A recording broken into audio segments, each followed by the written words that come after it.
Take advantage of amazing deals at the NASCAR shop. Check out the greatest selection of t-shirts, die-casts, and a whole lot more. Simply go to nascar.com/shop. If you're just joining us, you've got perfect timing because you've joined us for the most tense portion of this race. Christopher Bell leaving his pit stall. BJ Mcdowell coming in, contact right in the right rear. See right here, Christopher Bell, kind of a tight exit. He starts to leave, and they pull right out in front of BJ. BJ locked it up to keep from making any more contact than he did. Could have been a little mirror effect there too, because Blaney was released right ahead of Christopher Bell and maybe thought the passage was clear and unawares of BJ McLeod coming in. That is simply the crew chief knowing he needs the track position. He's clear, go, go, go, go, go. That's what he's telling him. Risk versus reward, and the reward is the highest with 17 to go. Dave. About 20 laps ago, Michael Jordan showed up at the 23 pit box, the car that he owns. He's here to support his driver, who's already led here tonight, and he knows that Bubba Wallace has a chance to not just work his way above the cut line, but make his way into the playoffs, locking in with a win here tonight, Marty. Dave, you would think the fuel saving is over for the night. It is not for Kyle Larson. Listen in. We did hit the number on fuel that we needed to hit right there during the pit stop, so that gets us to the end, leading. Everything you save is just going to be insurance for green, white checkers, so keep saving hard. But Steve, you made the point earlier, it's easy to save fuel here. Larson can get to the front and has all the fuel he needs to the end of the race, but over time, he's going to need a little bit of help. A lot of cars on the lead lap with 16 to go, Diff. Lights are off. Toyota Camry is off the racing surface. Let's get ready to go. 16 laps left in the Coke Zero Sugar 400, and away we go. Keselowski and Cindric.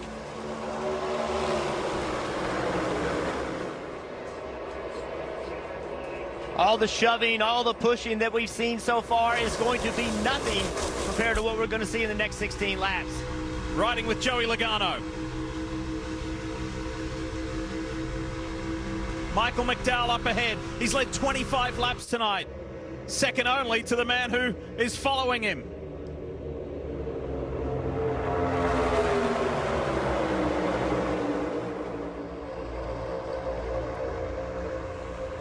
Apparently race control not all that thrilled with the 2 and the 6. That restart is under review. For the man third back on the high line, Kyle Busch, it has been 45 starts. Worldwide Technology Raceway back to 2023 since he has seen the checkered flag first. Could he get it tonight and vault his way into the playoffs?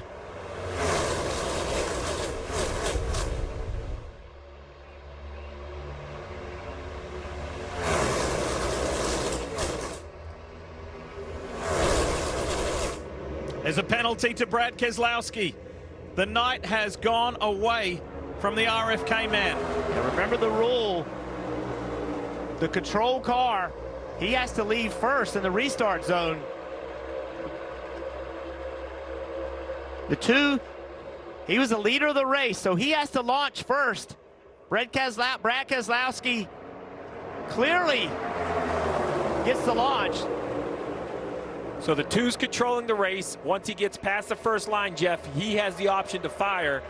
And basically the 6 of Brad Keselowski is just trying to time it, right? He's just trying to leave with the 2. It seems very clear to me if you look at this. Brad, the orange car on the right there. He's accelerating. The 2 isn't going.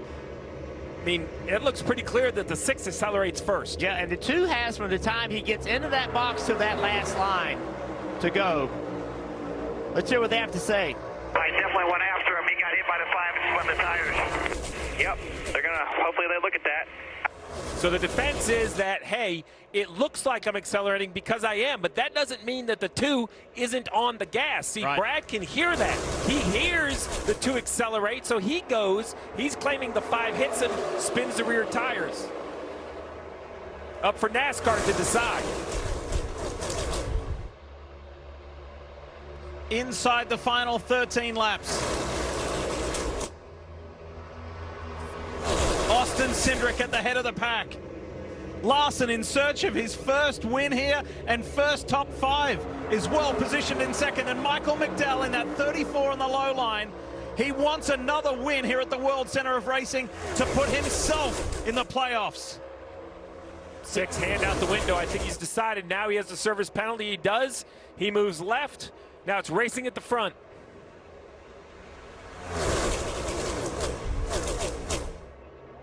A crushing blow from the 6th will be discussed this week for sure. Brad feels like he's in the right. There'll be a lot of people looking at the data between the 2 and the 6, but either way, mid-race, NASCAR's made the call.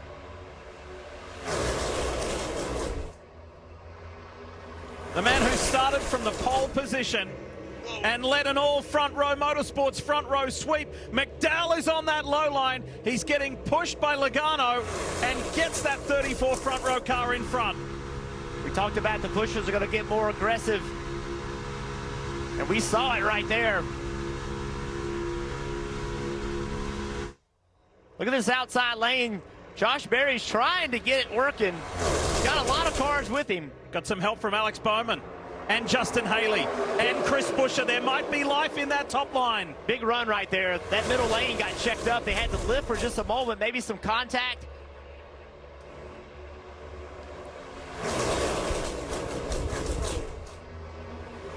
Here comes Berry and Larson pops out. So too does Cindric. They go to that high side.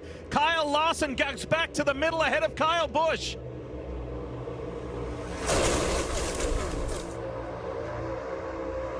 Look at the spread here with 11 to go, coming to 10.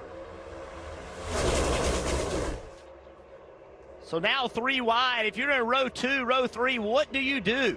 How do you break out of this? The only thing you can do is push the guy in front of you. That's why it's going to get more aggressively. The only way you can separate yourself in your lane is to be a better pusher.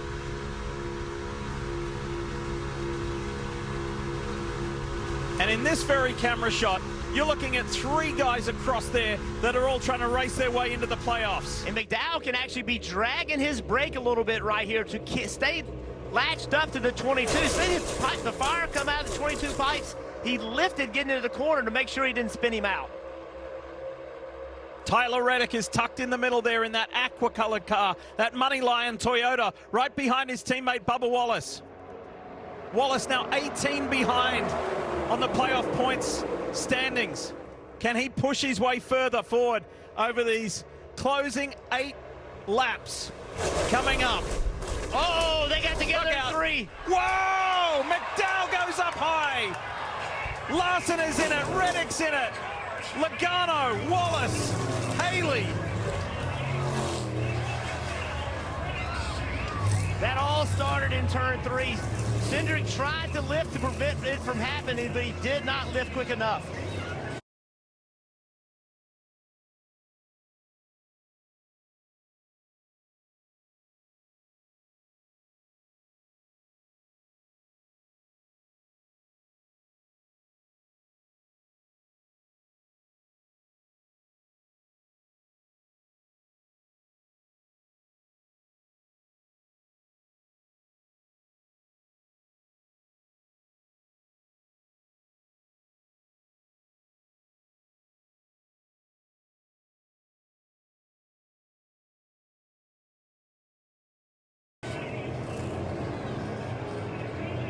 It's the second big one of the night. Larson will be left waiting and wanting that top 5 again.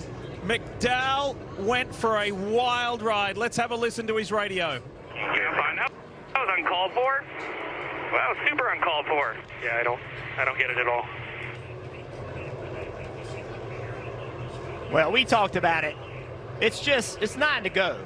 And the aggression level is through the roof.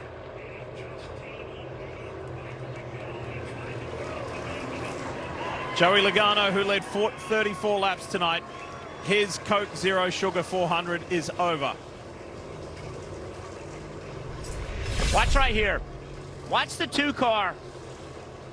All this was off of turn 4. All right, so now they're going down the front straightaway. Watch the pipes on the 2 car. He sees it starting to happen. McDowell pulls up in front of him. A push from Berry. Tries to get to the outside, lifts right there, and still contact. And then look at Who knows what it's like? he knew he had too much speed. He was doing all he could to prevent it, but it just could not get it slowed down.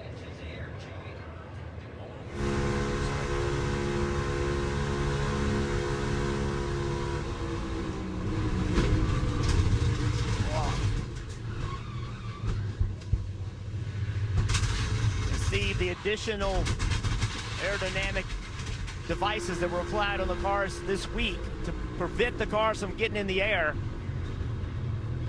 Absolutely. It's impossible to know exactly what part or piece, but clearly the 34 was on his way upside down and came back onto its tires. The work by NASCAR. Look at this right here. Nowhere to go. Nothing to do. To go for Ricky that Stenhouse. extra work by NASCAR helping. This is the concern, right? When you're hit with another car, when the 22 makes contact, the 34 instantly goes in the air. And if this car continues to tumble, it's the 22, 23 down the line, but it comes back, I say onto the tire, onto the wall actually, and then makes contact with the tires. You see Bubba Wallace in it, the 45 of Reddick in it. Both 2311 cars. This is the view from Kyle Busch.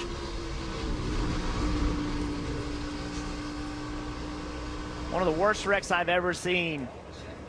Ricky Craven at Talladega.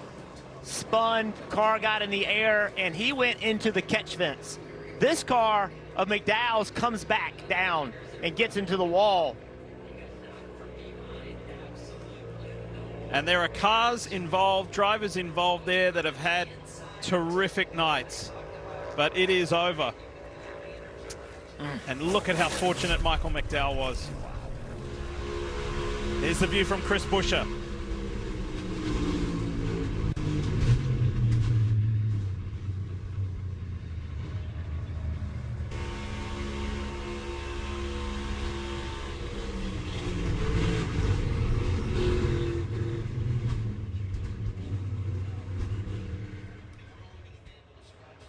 That's just amazing. I mean, it doesn't even look, I mean, it's 3,500 pounds plus on the 34 car. At these speeds, it flies in the air like a Matchbox car.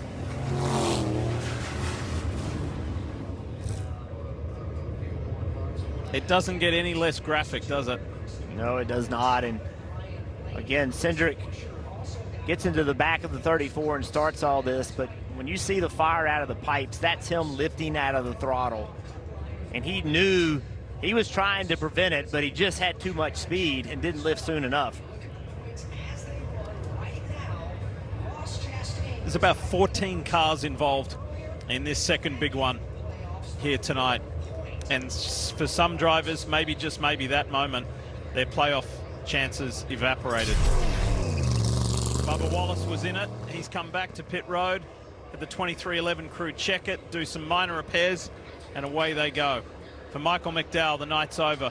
Fortunately, that car did not fly any further or roll, and it came back down. Larson was in the middle of it.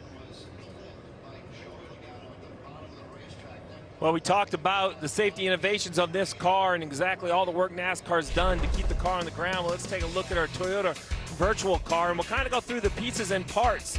There are the flaps on the hood to let the pressure out from underneath the hood. There's also the flaps on the roof to slow the airspeed down. What's new for this vehicle that we currently race is that green cable right there is connected to another flap underneath the car on the diffuser. It makes a tremendous amount of downforce going forward, but when it gets up in the air, it actually can act like a wing. So the right side flap, when it opens, it pulls a pin and releases the flap back on the diffuser. It all looks great, but how does it look when things go bad? Well, let's turn the air on in our wind tunnel and take a look at this. So we'll take our Toyota, we're gonna spin it around, and as we spin it, you see all the flaps open, and you see that red light. That's kind of that high pressure, right? That is where high-speed air is hitting those flaps, and that is slowing that airspeed down. Remember, how does a wing work?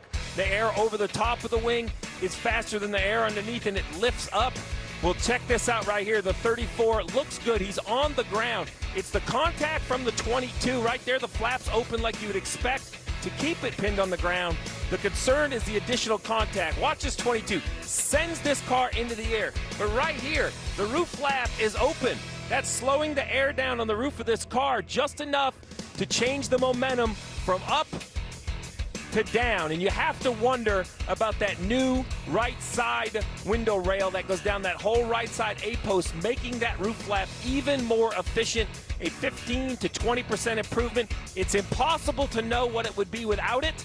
What we can say for sure is with it, the 34 car stayed on the ground and didn't get up, or didn't stay on the ground, but kept from going completely upside down. And the important thing to add to that is that was an implementation in less than the last 7 days after Corey LaJoie went at Michigan. So NASCAR acted swiftly. There's a good look at that right rail, Lee. I'm sorry, but you see the one on the left and the one on the right. That's new. So this one over here on the right side is new. It used to only have one on the left. The combination of two, a big advantage.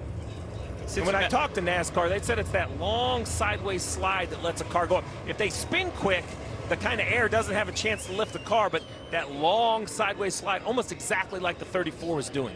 And all of the crew chiefs, they took NASCAR's numbers, right, from the testing at the R&D Center. Now we have it for real of how that has impacted and helped the situation. At Richard Childress Racing and the Brez Tree number 3, they must be feeling somewhat positive because Austin Dillon is up into the top portion of this race in the 8. How about the 8, Dave, of Kyle Busch? Yeah, he was right in the middle of all that and somehow missed it. Randall, how'd he do it? I don't know how he did it, but it worked out great. We've had a really good Cheddar Chevy Camaro all night long, so we're still here at the end of it, which is great. We'll see what happens here, see how those guys line up in front of us. I would assume we'll be on the second row. I would assume the 4 doesn't go with the 2 there, so we'll see what happens, and hopefully we'll be in victory lane after us. And Austin is right there, too. Can you feel the teammate help coming? Well, yeah, it's certainly nice to have, a teammate right behind you. I hope those 2 work together well, and we'll push forward in this. We've kind of been in this situation before last year where we both restarted on the front row and got worked over and didn't make it happen. So I know those 2 both got it on their mind to kind of overcome that and redo it a little bit. So hopefully we'll get these 2 hooked up and take these 2 Chevys to the front. Remember, a win in the next 2 races, that's the only path to the playoffs for Kyle Busch. Kim?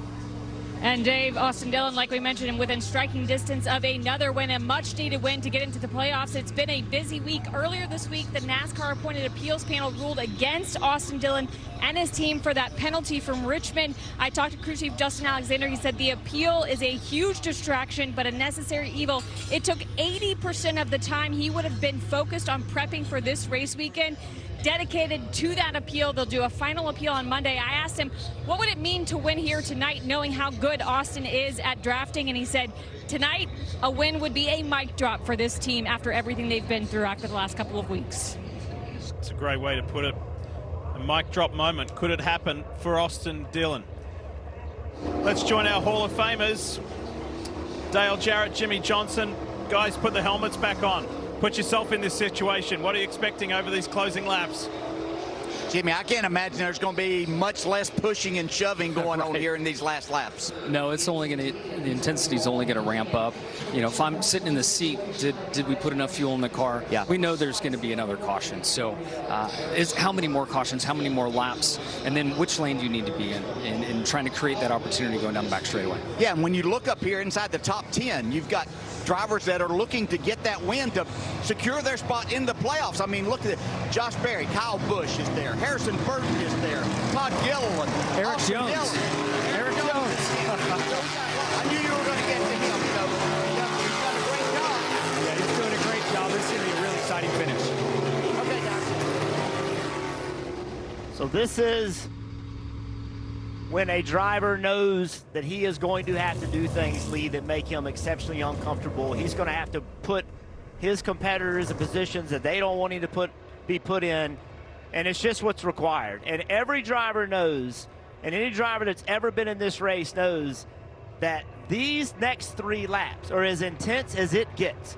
And we just saw what happens when it doesn't work out. They all are happy they didn't get in that wreck, but they all know there's a good chance they're going to get in the next one. But you have to assume that you're going to make your way through it. That's the only way. You have to push, you have to shove, you have to block. And that's why Jimmy Johnson, 7-time champion, said there would most likely be another caution. Do you remember, Stevie, how Ross Chastain has been telling us all that it's only math? It's mathematics. Well, the number's looking good for Ross as he's above the cut line as we sit right now, but there is still plenty to come. Yeah, who the winner is affects Ross Chastain as much as anyone, because that's with Cindric leading, who already has won a race, right? If we get a different winner. The other thing to point out, we've seen a lot of overtimes and green-white checkers. This will be a 3-lap sprint. Who knows what the extra 2.5 miles would bring. Make note of the 24 car here. Look at the damage on the front end. How can he push? What kind of pusher will William Byron be? Does he have a sturdy enough nose? Look at the damage. Can he push the 4 of Berry the way he really needs to push him? And if he gets there, he could do what our Jimmy Johnson did back in 2013, sweeping both races at Daytona. There's a lot on the line for William Byron. For Josh Berry, it could be his first big win. And how about Austin Cindric? Let's go! The final of the Coke Zero Sugar 400 here at Daytona. Who's got the magic? Can Kyle Busch break that drought and race his way into the playoffs?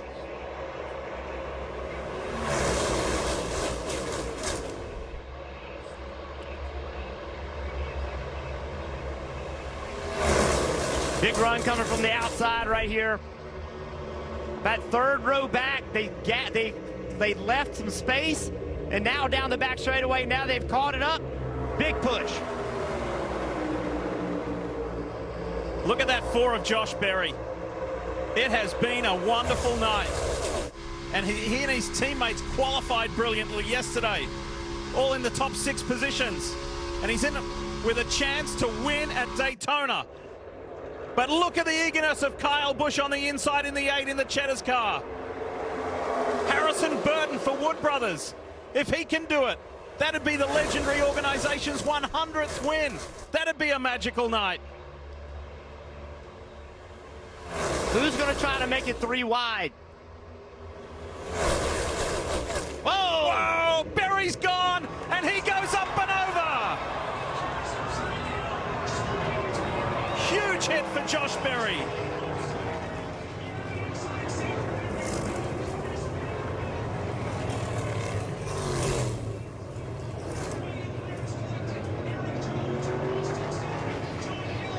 Eric Jones is involved. There's Austin Cindric.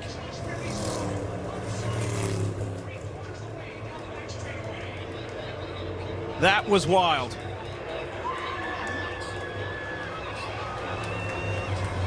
William Byron trying to get his way back as the AMR safety team are swiftly on the spot to aid Josh Berry on what has been an incredible night for the Stewart Haas driver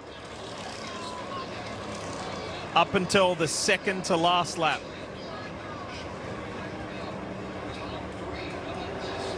AMR team there, they train a lot on getting this, knowing how to get this car flipped back over. You see the gentleman on the ground, he's in communication with Josh.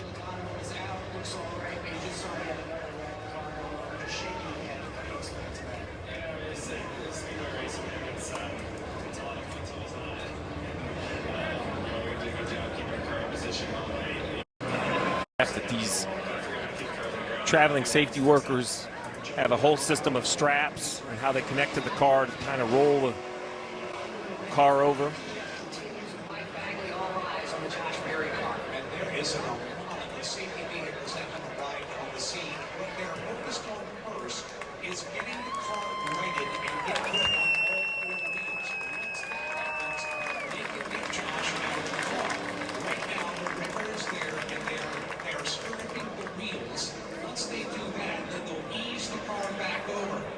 Josh Berry's in good hands with the AMR safety team here. They'll get that car right side up. And the desired result is to see what we have seen from Corey LaJoie last weekend and others. We want to see Josh Berry get out of that car and give us the thumbs up.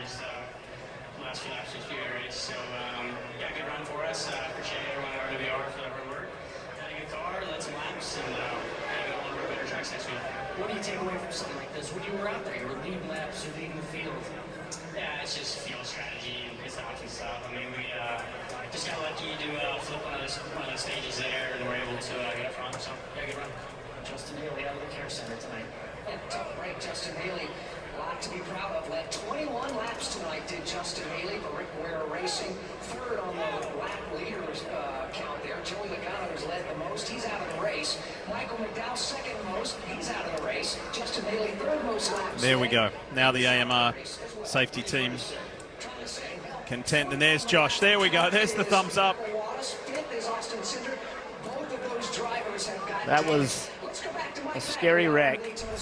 Watch this car, how quickly, when it gets spun, contact.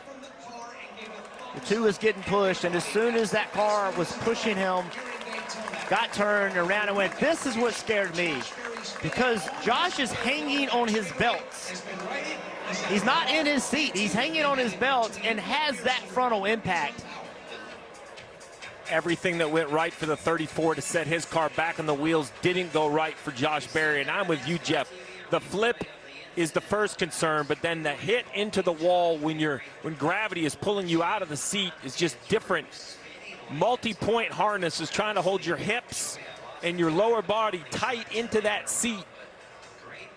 But as you run all day, the heat, the sweat, everything kind of loosens up a little bit. You have to keep tugging on those belts. It was so great for Josh to get out. And again, that speaks to the structural integrity. Here's the view from Austin Dillon. Oh. Massive hit with Gilliland.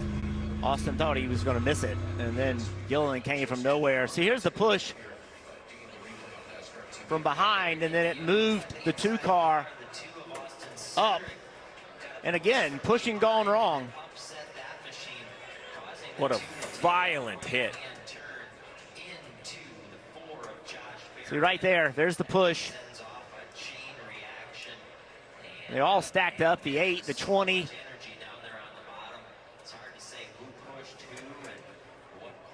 Now, the one thing about that car, when it's sat down on the roof, yes, look at the integrity of the roof. It's sitting there really strong. That's something this car is really good at. The older car, that roof would collapse. This car is much stronger.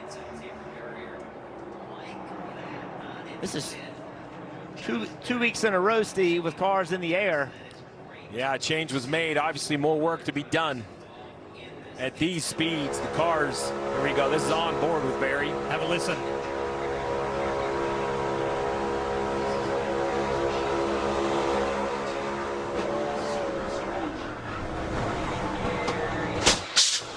Gets turned around upside down. I'll lose the camera, but you know what happened.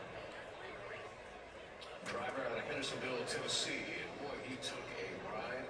And thank goodness for the safer barriers. Absolutely did what it's supposed to do. Just that ping-ponging that was happening further back. Zane Smith.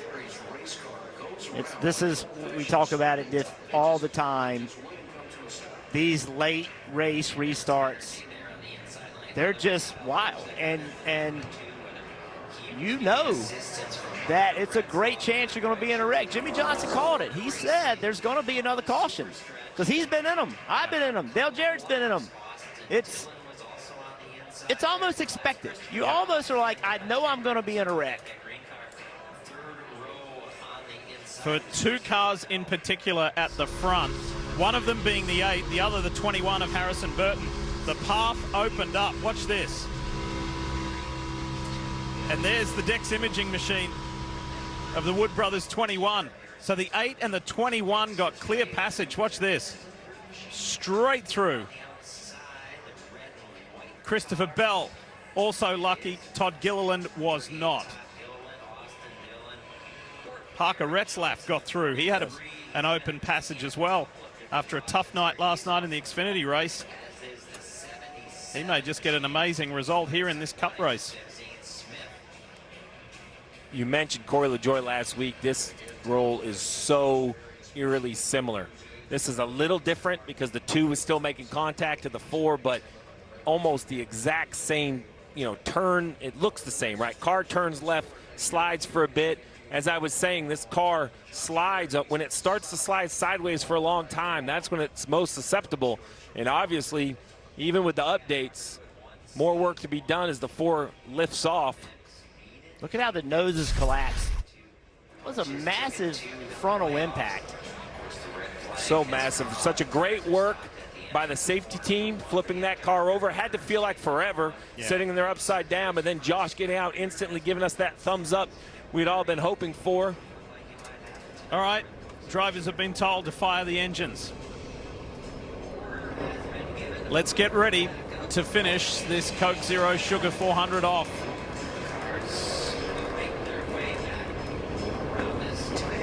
That last caution, remember, Brad Keselowski was racing for the lead. Yes. Got penalized. Served the penalty. Served the penalty. Got the free pass, and here he is sitting in 6th place. There's the extent of the damage to Josh Berry's Ford. Look at the roof. Yep. Look at the integrity of the roof. Like that is a great sign. The car flipping is bad, but this part of it, that is good. This car is such stronger race car in that type of wreck. And for the second time in a week, we get to see that. Very similar, right? Unfortunately. Yes, unfortunately. While the night ended in a rather unfortunate way for Josh Berry, we will remember the run that he had. And trying to get the Daytona sweep, William Byron had an amazing run going. But he too was one of those 14-odd cars involved. This car hit a ton down the back straightaway. It got hooked and hung a right, and it had a massive impact.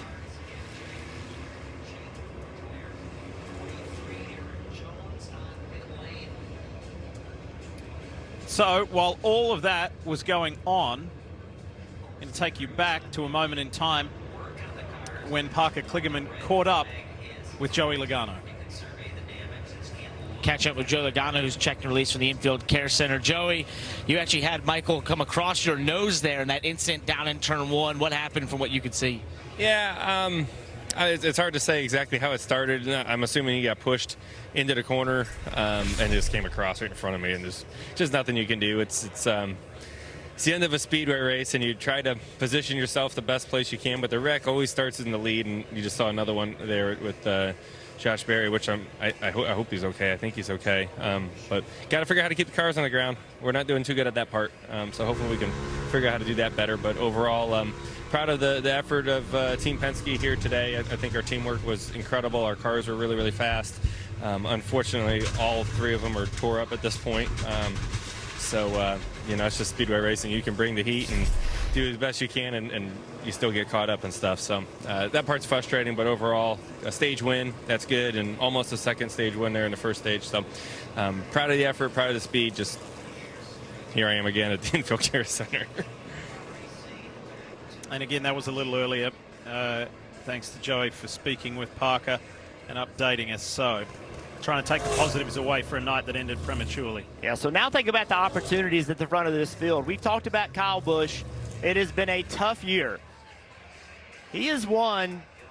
I mean, this guy wins every year, it seems like. He has not won this year. He is going to start on this front row, and it would end a drought for him. It would be big in a lot of ways, Steve, not just making the playoffs, but getting a win. Well, it'd be big for the multi-time champ Kyle Busch, but how about your son, Harrison Burton, behind him, not in this 21-car ride next year? We know Josh Berry, unfortunate, was just in that upside-down 4-car. He'll be taking over this ride. We don't know what Harrison has going on for next year, but either way, putting that number 100 for the Wood brothers on the wall would be a huge step. Let's listen into their chat. This is a great opportunity right here. You're going to have to be very aggressive with taking a push and blocking and all the things you got to do to win one of these, okay? Yeah, copy. We'll make it happen. He's put himself in position, and I thought that was a good pep talk and factual statement all at once. Like, hey, I would love to give you better news, but this is what it's going to take. Harrison has seen this. He's been around this his whole life. He's seen you do it, Jeff. He knows what this is going to take. But the names continue. Look, we have Bell, Retzlaff, Ware, Nemechek back up there. You mentioned Keselowski after the penalty. So it's a lot of opportunity at the front of the field. And this, we keep talking about the playoffs.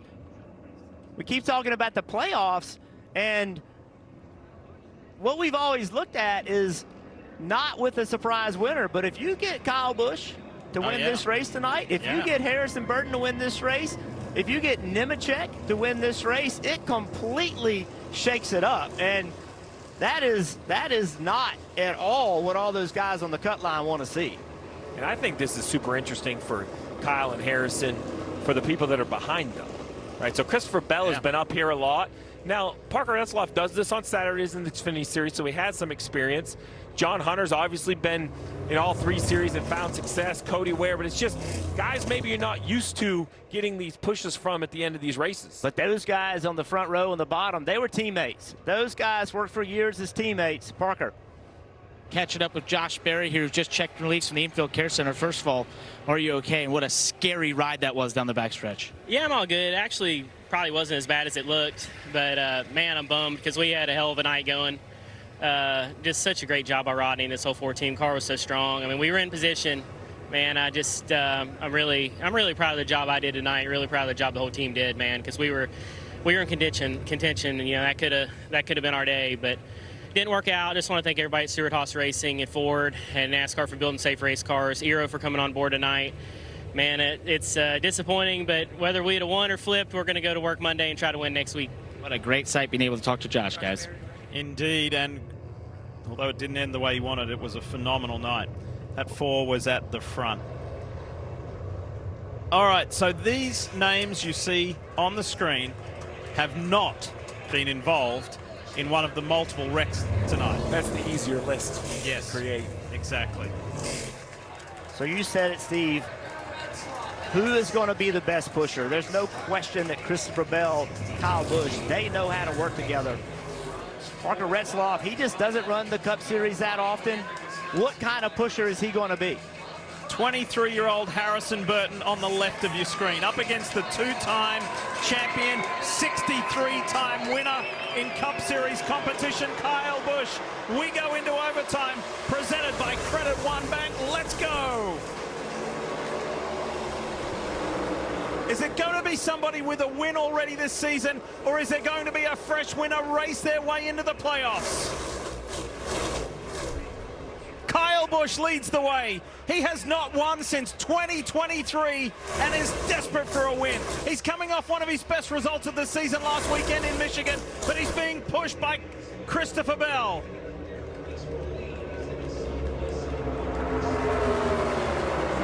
A little bit of space, a little bit of room. Harrison Burton's not out of it. Cody Ware's not out of it. And Parker Retzlaff is having the moment of his racing life, being at the front of this field. 1 to go here in Daytona. Nemechek made it 3 wide in that second lane, that second line, and that has killed the momentum. You've got to go back a long, long way for Kyle Busch. 2008. The last time he won here at Daytona, and now he is tantalizingly close to that victory. But here comes Harrison Burton for the Wood Brothers. He's being pushed by Parker Retzlaff, and the 23-year-old from Huntersville, North Carolina, is at the front of this field and may race his way into the playoffs. Busch goes low. Burton blocks. He gets back up, comes to the line. Jeff, you little boy.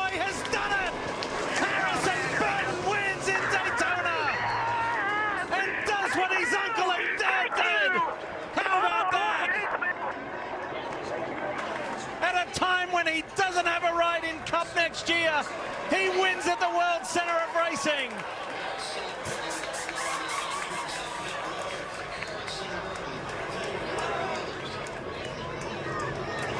What a great night for the Burton family here at Daytona.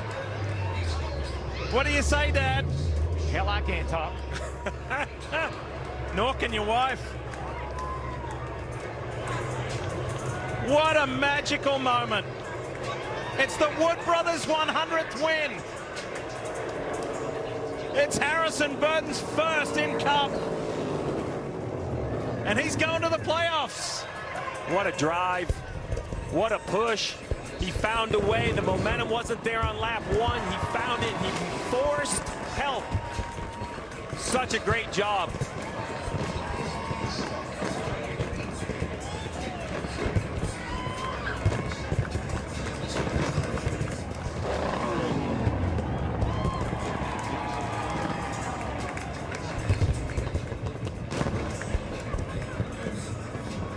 Wow, wow, wow.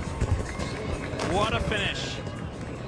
I do have to sprinkle a dose of reality into this, and that is race control is reviewing some tape on the 21 for an alleged infringement of the double yellow line. Question begs, did he get pushed down there? So the rule is you cannot go below the double yellow line to advance your position. You will be black flagged. If you go below the double line of block, you may be black flagged. There's contact with the rear bumper of the 8. NASCAR's decision is going to have to be, was there contact riding along with the 8? Let's watch this contact right here and see. Hard contact in the left rear steers the 21 below. I believe it's contact from the 8 that forces it, Lee. Jeff, word in from NASCAR, it's confirmed Harrison Burton is the winner of the Coke Zero Sugar 400. Jeff Burton, Ward Burton, Harrison Burton in the history books here at the World Center of Racing. You know, it's amazing, you know this, Steve, how hard it is to do this. And it's just, it takes so much. And, you know, he's lost his ride next year, and he knows that. He's out there still working. And, by the way, the team hasn't quit on him either. And that is what this sport is about. Even when things are down, teamwork matters, and you cannot quit. And the legend of the Wood brothers only grows bigger by notching up its 100th win at Daytona International Speedway. All right, you need to call your boy. Get him on the line. Harrison is... Dad, what's up? Yo! That was awesome. Holy shit. Let's go. Congratulations, bud. Thank you. Thanks for everything. Woo! Can this season get any crazier? How about that?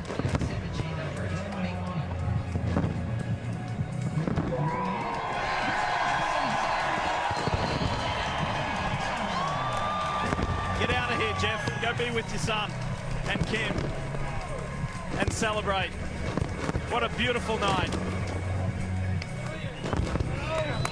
Yeah, buddy. Oh, good job, buddy. Oh, man! Good job, buddy! Ready?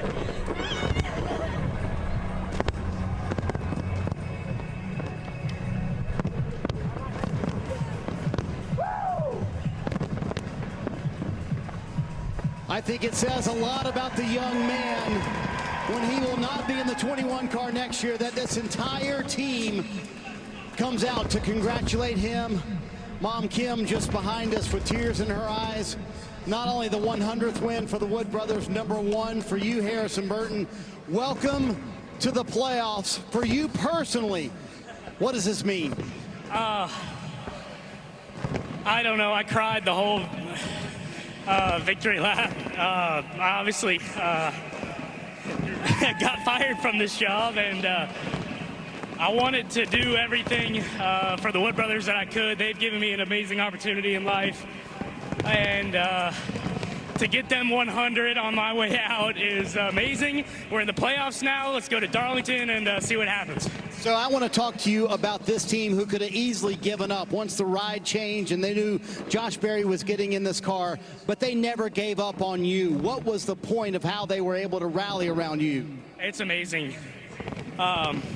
It's been the hardest 3 years of my life, obviously the hardest 3 years for some of these guys' lives.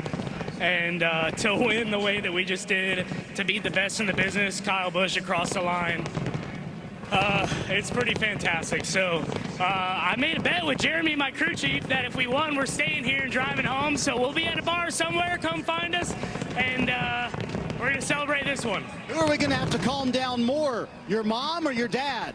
My mom. My dad was pretty calm on the radio. My fiance Jenna and my mom are both crying. And all those people have been with me in the worst days of my life and the best days.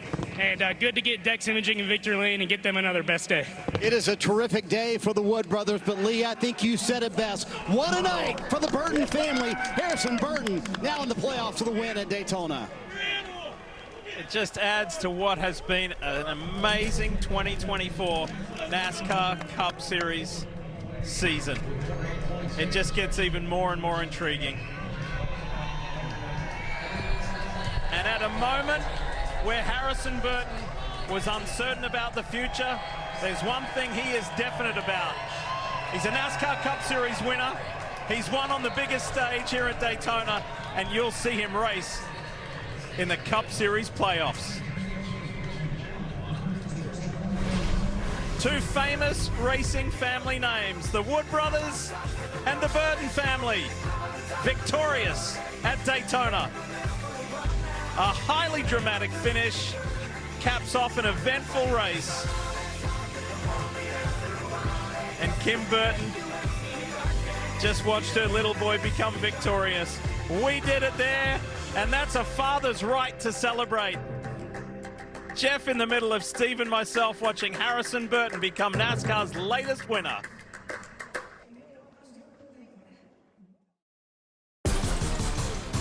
Dude, you were looking ice cold.